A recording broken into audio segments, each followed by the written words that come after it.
मुक्ति के साथ जीवन चैनल में स्वागत है और आपको भी बहुत बहुत प्रणाम। आज हमारे साथ हमारे भतीजे, उनमें तो बड़े हैं मगर जब व्यवहारिक दृष्टि से भतीजे लगते हैं। इन्हें अपना काफ़ी सरल जीवन का अनुभव है।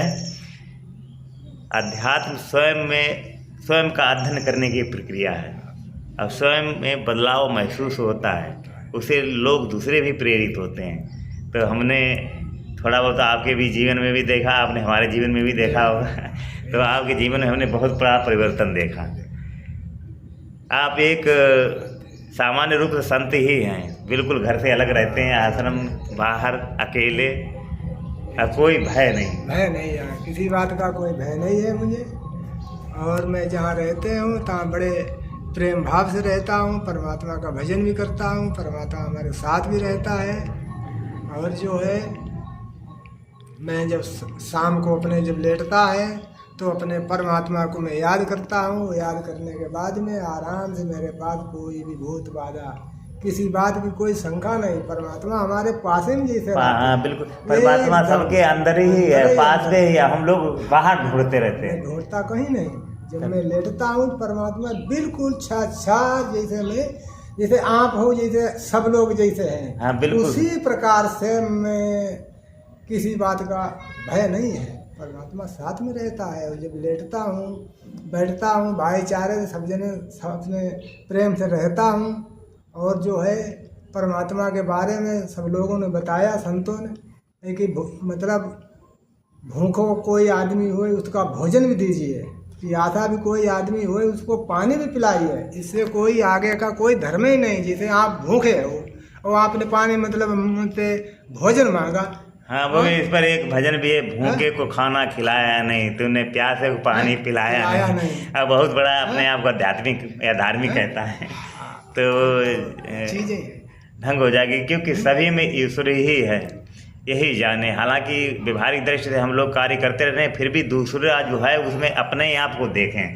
जैसे आप और हम में कोई भेद नहीं है, आप में भी ईश्वर, हमारे अंदर, तो यही अभेद ही तो जो अभेद्य हो जाता है, जो एक ही हो जाता है, वही असली धार्मिक हो जाता है।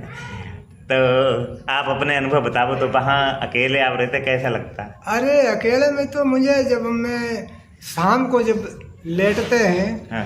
तो मुझे इतना आनंद आता है। मैं अपने गुरु महाराज के आशीर्वाद लेते हैं, गुरु महाराज के अगरबत्ती लगाते हैं, फिर हम आराम से जब लेटता है तो मुझे घर में किसी बात की कोई भव नहीं है। और इसके बारे में आपको बताऊं कि जब मैं घर पे रहते हैं तो हमारी दृष्टि भी नहीं सही रहती। बिल्कुल सही। हाँ, एकांत में भजन अच्छा हो जाता है तो हमारी दृष्टि सही रहती है। मैं किसी को देखता नहीं हूँ, तो वहाँ हमको आनंद ही आनंद रहता है। तो कहीं कहीं भीड़ से एकांत की तरफ, और एकांत में ईश्वर को जानना, समझना, और फिर भीड़ में भी ईश्वर को देखना है। ईश्वर को देखना है जब वो दृष्टि सही रहेगी। हाँ, दृष्टि हमें एकांत में अभ्यास करके और उस भीड़ में भी ईश्वर को ही जाने, अपना ही रूप देखें। यहाँ जो भी दिख रहा है, अब हजारों महात्माओं में कोई भी प्रकार से मतलब ईश्वर का कोई उसको चेहरा थ्रू में, हाँ, किस रूप में परमात्मा आएगा कोई पता नहीं। सबको देखो, सबको देखो, सबके अंदर परमात्मा सबके पास परमात्मा रूप है। अब सही देखो तो है क्या भाई, ईश्वर ही तो चारों तरफ व्याप्त है, वही अपने आप प्रकट कर रहा है। आप क्या है, जैसे आप इतने बड़े हो गए, जन्म हुआ, बूढ़े हो रहे, या हम हैं इसमें, या चार पाई बैठे हैं तो इसमें, या दीवार में, हम लोगों को कोई योगदान थोड़ी, कोई योगदान नहीं। कर्म भी किया तो अंदर आत्मा जो प्रेरणा हुई उसे कर्म कर दिया, वो अंदर से विचार आ ही रहे अंदर ही से। अब जितनी चीजें, जैसे आप हम चश्मा लगाए हैं, तो चश्मा कहीं हमने आप थोड़ी बनाया, नहीं, क्योंकि दिमाग में आई थी, बुद्धि ने बनाया। आप बुद्धि कितने बनाई? बुद्धि बनाई। अब बुद्धि कितने बनाई? बुद्धि बनाई एक ईश्वर ने दी। बुद्धि दे ईश्वर ने दी। बुद्धि ईश्वर ने दी, तो फिर हमारा आई का है? बिल्कुल नहीं। अगर बुद्धि ईश्वर ने आई दी, आप तो पढ़ नहीं पाइयो, तो पढ़ नहीं पाइयो। ये लोग कहते हमने मकान बनाए लो, जगह बनाए ले, गाड़ी घोड़ा खरीद लो। अरे भाई, तुम्हें एक कर्ण नहीं बनाई सके तो तुमने तुम्हारा कर्म, खाली तुम्हारा कर्म है, तुमने कर्म किया। वृक्ष लगाओगे, उसको फल देना का काम तुम्हारा नहीं है, वो फल तो परमात्मा देगा। परमात्मा देगा। तुम्हारा एक कर्म है, कर्म है जो तुम्हारे अंदर से उठ रहा हो, उसको सही निर्णय लो। समझ लो, खाली कर्म है, फल तो देना परमात्मा ही का नियम है। कोई फल देगा तभी सब कुछ होगा, और नहीं कुछ नहीं होगा। निष्काम भाव से अपना कर्म करते रहो। अपना कर्म करो।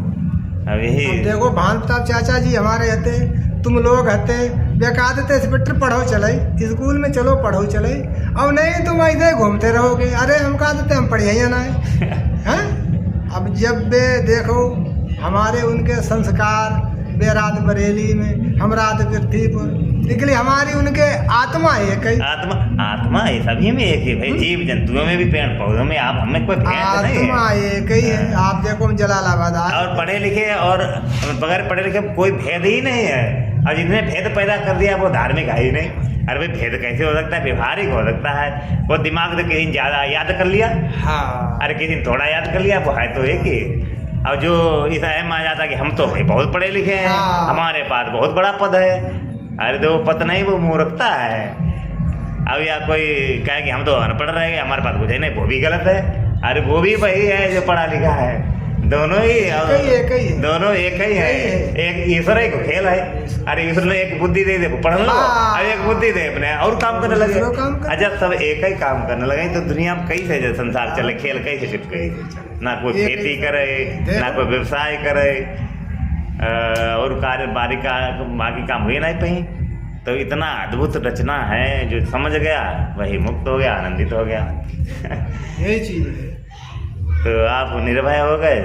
हाँ, हम तो भाई देखो अपने देखो परिवार के हिसाब से हमें तो किसी बात को कोई बहू नहीं है। बिटिया की हमारी शादी है, उसकी शादी कर देंगे। बच्चे हमारे देखो 3 हैं, तीनों हो गए अपने अपने पैदा करते खाते, हमें कोई सब बस अपने कर्तव्य निभा लिए, बस खत्म ड्यूटी। यही है कि हमें बच्चों के साथ जो कर्तव्य हमारे हैं वो पूरे करते रहना चाहिए। बस फल की इच्छा ना करें, फल चाहेंगे तो दुख होगा कि हमारा बच्चा हमारी सेवा करे, ये जरूरी नहीं, वो तो नहीं, वो तो बच्चों वो तो अलग चीज है, अलग चीज है। तो हमारा कर्तव्य हमने वो तो चीज पढ़ाएं लिखाएं बड़ा करें। और पढ़ता है तो ठीक, नहीं पढ़ता तो भाई उसका कर्म है, कर्म जाने, निर्णय अपना है। हम लोग व्यवस्थाएं दे सकते हैं, जरूरी नहीं वो पढ़े ना भी पढ़े तब भी सही, दोनों तरीके सही हो सकता है।